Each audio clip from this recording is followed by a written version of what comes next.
ধামরায়ে ধানের শীষের পক্ষে ভোটারদের খোঁজ খবর নিলেন তাসলিমা আক্তার শিলু। জাহিদ খান প্রতিবেদনে দেখুন বিস্তারিত। আলহাজ তমিদ সাহেবের বড় মেয়ে তাসলিমা আক্তার শিলুর নেতৃত্বে ধামগাই পৌরসভার ৯ নং ওয়ার্ডের ছয়বাড়িয়া টাকপাড়া কবরস্থান রোড এলাকায় বিএনপির ধানের শেষ প্রতীকের পক্ষে ভোট প্রচারণা চালানো হয়েছে।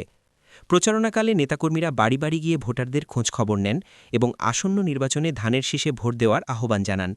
এ সময় এলাকাবাসীর সঙ্গে কুশল বিনিময় করে দলের বার্তা তুলে ধরা হয়।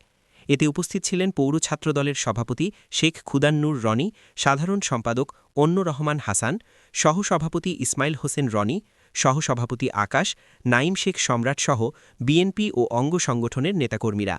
নেতৃবৃন্দ বলেন, জনগণের অধিকার ও গণতন্ত্র পুনরুদ্ধারে ধানের শীষের বিকল্প নেই। তারা আশাবাদ ব্যক্ত করেন, ধামরাইয়ের মানুষ এবার বিএনপির পক্ষেই রায় দেবে। সবাই যাবেন, ধানের শীষে ভোটটা দিয়ে আসবেন, সাথে আমার বাবার জন্য দোয়া করবেন সবাই। আসসালামু আলাইকুম।